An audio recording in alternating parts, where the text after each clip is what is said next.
الإفريقية الأوروبية الأمريكية والأسيوية. بعد أن أدى أمير المؤمنين صلاة العيد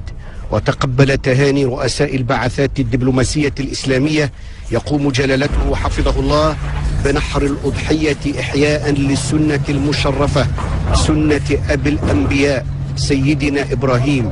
اقتداء بالسنة النبوية سنة جده محمد صلى الله عليه وسلم، وسيرا على نهج الملوك الأشراف. فهنيئا لنا بالعيد السعيد، وبشرى لنا بالحدث المجيد، جعله الله مقرونا بالتوفيق والعمر المديد لأمير المؤمنين،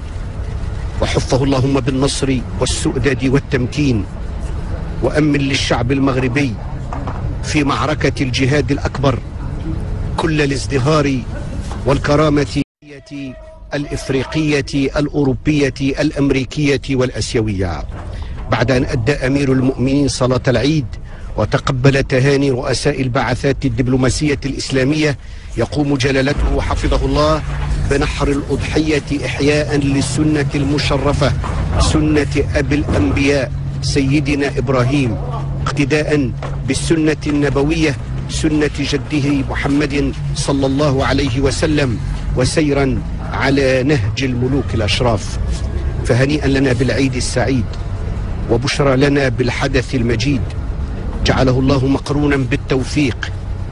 والعمر المديد لأمير المؤمنين، وحفه اللهم بالنصر والسؤدد والتمكين، وأمن للشعب المغربي في معركة الجهاد الأكبر كل الازدهار والكرامة